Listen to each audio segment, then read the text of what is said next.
नमस्कार, मी उर्वी पंगत तुमच्यामध्ये तुमच्या सगळ्यांचं खूप खूप स्वागत करत आहे। आज मी तुमच्यावर एक हेल्दी पराठ्याची रेसिपी शेअर करणार आहे। तो हेल्दी पराठा म्हणजे कच्च्या पपईचा पराठा। कच्च्या पपईमुळे शरीराला बरेच सारे फायदे होतात।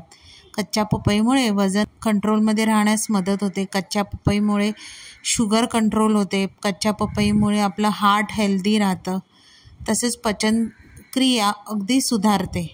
तर अशाच्या हेल्दी पराठ्याची रेसिपी आज मी तुमच्याबरोबर शेअर करणार आहे।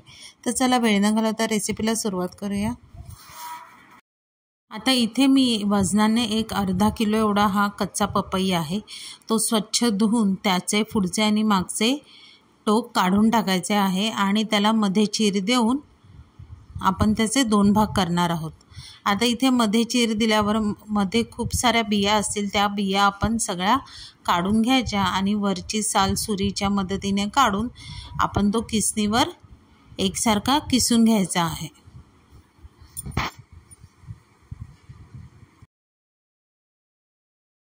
आता हा बघा, असा व्हिडिओ दाखवल्याप्रमाणे आपल्याला असा केस मिळालेला आहे। आता आपण त्याला फोडणी देऊया। फोडणी देण्यासाठी एक चमचा तेल टाकायचा आणि त्यामध्ये लाल तिखट, हळद, धने पावडर, जिरे पावडर, चाट मसाला आणि आपण जो किसलेला किस होता पपईचा तो घालायचा आणि चवीप्रमाणे मीठ, हे सर्व घालून फास्ट गॅसवरच आपल्याला हा पपईचा किस चांगला मसाल्यांमध्ये परतून घ्यायचा आहे।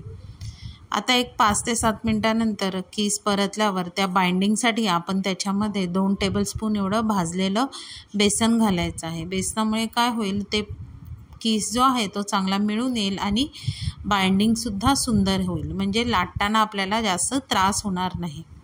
आता पपईचा किस पूर्ण थंड करून ठेवायचा आहे। आता इथे मी ऑलरेडी गव्हाचं पीठ मळून ठेवलेलं आहे। फक्त इथे मळताना चपातीपेक्षा थोडंसं सैलसर मळायचं आहे, म्हणजे जास्त घट्ट मळायचं नाही। आता इथे एक पद्धत दाखवली आहे मी।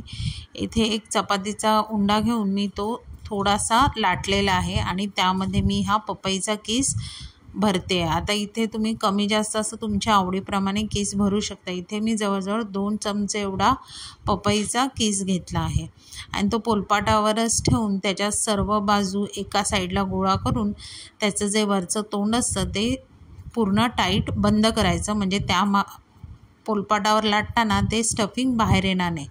आणि दोन्ही बाजूला पीठ लावून हलक्या हाताने आपल्याला हा पराठा लाटत जायचा आहे। फक्त इथे लक्षात ठेवायचं की जास्त प्रेशर अप्लाय करायचा नाही, अगदी हलक्या हाताने आपल्याला हा पराठा लाटायचा आहे। आता इथे मी जास्त पराठा पातळ लाटलेला नाही, साधारण जाडीचा असा हा मी पराठा लाटून घेतलेला आहे। आता इथे बारीक गॅसवर म्हणजे स्लो फ्लेमवर मी हा पराठा दोन्ही बाजूला खरपूस भाजून घेते।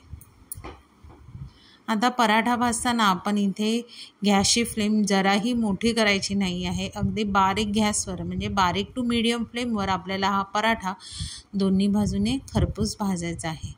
आता इथे पराठा भाजताना तुम्ही तेलाचा, तुपाचा, बटरचा जे तुम्हाला आवडेल त्याने तुम्ही हा पराठा भाजून घेऊ शकता।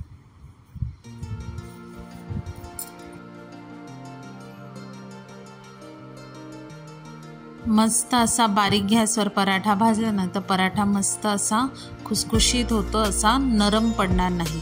आता हे बघा, अशा प्रकारे मी सगळे पराठे मस्तपैकी खरपूस असे भाजून घेतले आहेत। आता तुम्हाला एक पराठा तोडून दाखवते, थोडा गरमच आहे पण तुम्हाला दाखवते की आतमधलं स्टफिंग जे आहे ते किती सुंदररित्या पसरलेलं आहे, सगळीकडे अगदी कडेपर्यंत पोचलेलं आहे। आता हे बघा, हा पराठा तुम्हाला मी खोलून दाखवते। खाताना समजणारच नाही की तुम्ही कच्च्या पपईचा हा पराठा खाताय। त्याच्यामुळे हा लहान मुलांपासून अगदी वृद्धांपर्यंत सगळ्यांना हेल्दी असा हा पराठा आहे।